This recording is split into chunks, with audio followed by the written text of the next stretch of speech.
Hey everybody, welcome back to RPG Imaginings. I've been working on a little project recently, and that has been to catch up on the decades of RPG magazines that I missed out on as a result of honestly not really knowing that they existed back when they were published. And one of my favorite RPG magazines of all times is Challenge Magazine, which was put out by GDW. And if you go to Far Future Enterprises website, which I will link in the comments section below, you can purchase all the back issues of Challenge as well as many other GDW products. And so I had this plan for a long time of purchasing Challenge.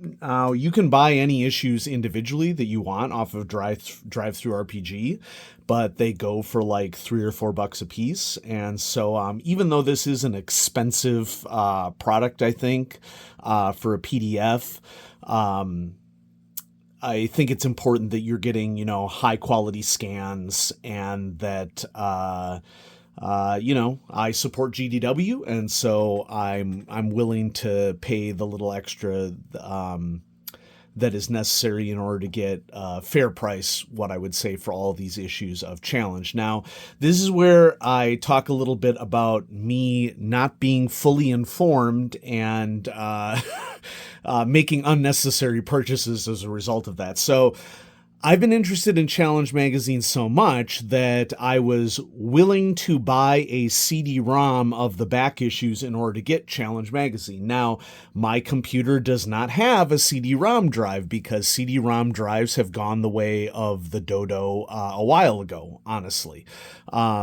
Computers have gone to solid-state drives, 5 years ago, probably even before that. And so I was like, well, I have no way to read a CD, so I guess I can't purchase this product. Until I decided, finally I was like, okay, I'm going to drop $20 on a cheap external CD DVD drive. I guess there are possibilities of me using this in the future, although I will let you all know here in a second why that actually isn't the case. And so I went ahead and just purchased a cheap external CD DVD drive from Amazon, and whoops, there goes a little device that's part of it. I'll have to find that in a second, but it's fine. It works. It's a CD drive that you can connect via USB to your computer. And it turns out I didn't have to do that, because if you look through, and especially in the most recent catalog, which I will showcase for all of you here shortly, Mark Miller will sell you one of these CD equivalents on a USB drive. I had never seen that anywhere on the Far Future Enterprises website. So, Mark, if you're watching this, maybe make it a little bit clear that people can get it as USB. My thought is that maybe you have a bunch of CDs that you're trying to get rid of. But anyway, maybe just increasing communication on that might be good. So I received this DVD case in the mail, and it includes a CD-ROM with all 53 issues of Challenge, and they are all in very well scanned PDF format. Okay, and I was able to read them without any problem, and I've begun a project of printing off old issues of Challenge to read. And so I'm just going to showcase a couple of the issues for you, not look through all of them. But before I do that, it might be prudent here. There is a new Welcome to Travelers sort of advertisement / guide that came with my case.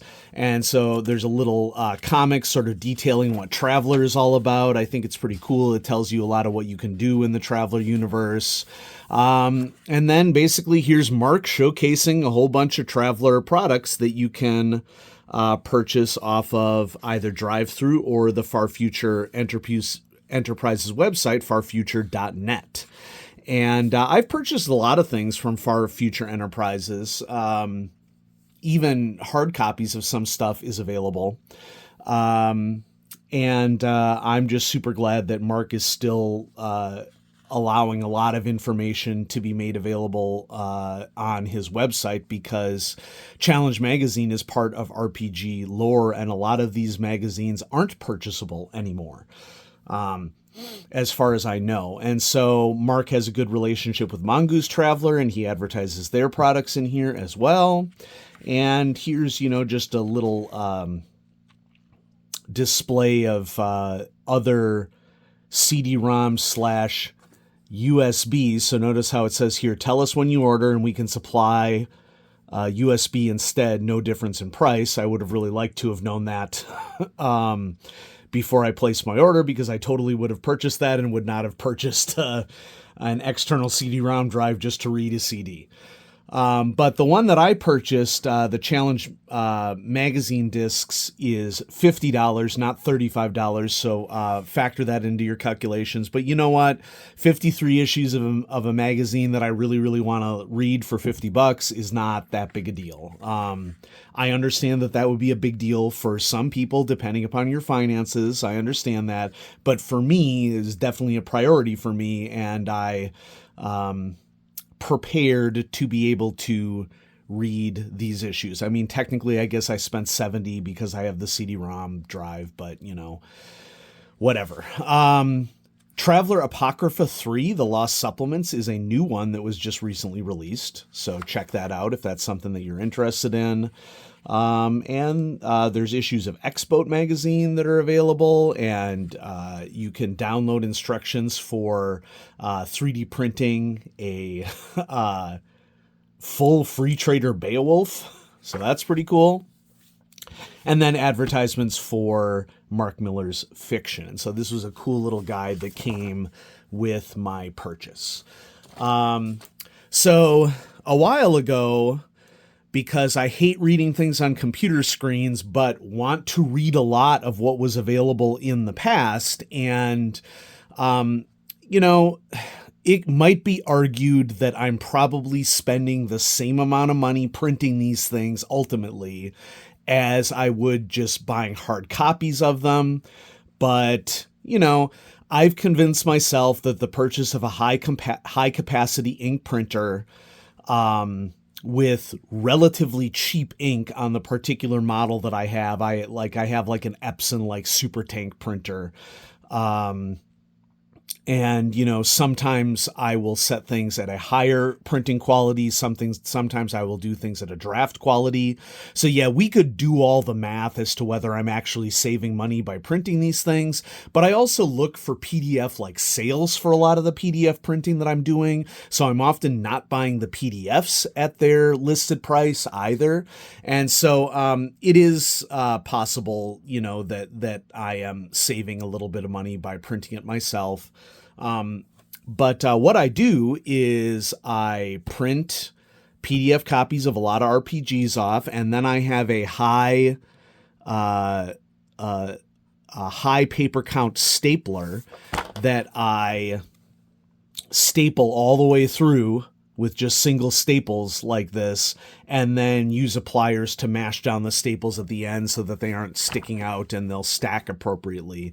And I like this system. This may not be a system for you, but I really like it. Let's go ahead and delve into the magazine then. And so Challenge is dedicated to science fiction gaming, but there's a lot of variety in it. As you can see, we have Mega Traveler at the time this issue was released in 1990. Okay, but we have Twilight 2000, we have Space 1889, which whether or not that's science fiction, up for debate. We have Traveler 2300, we have Star Wars, we have Star Trek, we have Renegade Legion. There are lots of different games. Conspiracy is featured in Challenge magazine, and so I went ahead and I print out the insides in black and white exclusively to save money on colored ink. It is possible that in a lot of the issues of Challenge, there would be 3-page runs that were in a offset color or something. Okay. But what's cool about this is that you get a lot of Traveler ideas and ideas for other games from this magazine from the past. So you get encounters, you get ships, you get species, you get whole scenarios. that are available. You even get Wedge Star Wars scenarios, which Wedge Star Wars is one of my favorite games of all time, and part of the reason why I like Challenge. You get FASA Star Trek RPG scenarios with it. And there's just a lot of cool RPG history in all these issues. And so that's issue number 43 from 1990. And then I have number 44 here as well, which includes Shadowrun in here. And we also have some Warhammer, even some Battletech. And so we even have some stats for Battletech in here as well. So, this is back when people were still writing letters to magazines expressing their opinion and trading ideas with the actual authors of articles. Just hardworking people producing the work, which I really like the idea of. And, it's basically just idea mining. And many of these ideas have existed for a long time. And so if I just spent $70 for basically, we do the math, like 53 issues at about, if it were 100 pages, it would be 5,300 pages. Okay. But it's less than that. I think it's around 4,500 pages of idea mining for RPGs. I think that that's a pretty good deal, okay? Especially because a lot of this stuff wasn't republished anywhere else. So here we have a CST-3S Cestus heavy battle mech. And so it's interesting to see how games have evolved over time. We have reviews of Torg right here, which I remember when Torg released. Okay, it was awesome. I was really into Torg. Classified, so you can see what's happening. This is back when they actually facilitated feedback on things. Nowadays, companies fight themselves over the rights for everything, and we don't have really any sharing between RPG companies as much. Like, I'm not saying that there aren't collaborations, but it's just not, there isn't a regular thing where it's like, hey, these 6 different games owned by 6 different publishing houses, we'll publish something all in a common magazine. That's unheard of today. And it's just kind of sad because everything is so competition focused and we can't dare to share our intellectual property with anyone else. We have Paranoia in this issue. Okay. So since Paranoia, Wedge Star Wars, and Traveler are three of my favorite RPGs of all time, it makes sense, for me to invest in back issues of Challenge magazine. And so I think I'm through about, issue 50 out of 78 that I have to print. It's not 78 because issues 1 through 24 weren't in this format. So out of the remaining issues, I have to print 51 plus. And, this is a project that I'm going to be printing and working on over time. And I've sort of kit bashed together. Look at this spread for Twilight 2000. Nice. I've kit bashed together a series of Star Wars miniatures, Rebel miniatures. I'm guessing Ralpartha. Nope, Grenadier. Okay, there were really only 2 companies that were making miniatures at that time for RPGs.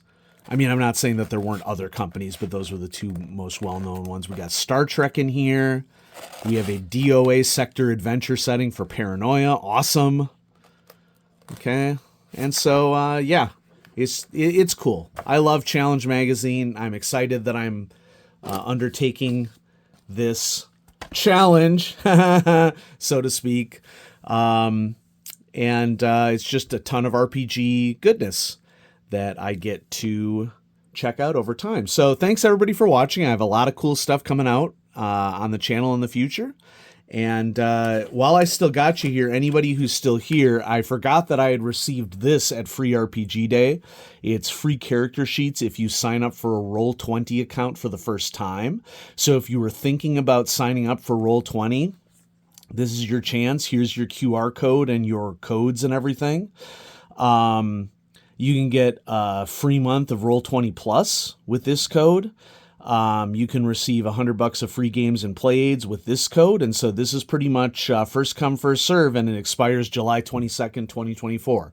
I don't use Roll20, and so, maybe there's one of you here in the audience where this would be good for you, and so I'm happy to share that with you. And so if you stuck around until the end, here you go, free stuff. Have a great day, everybody. Bye-bye.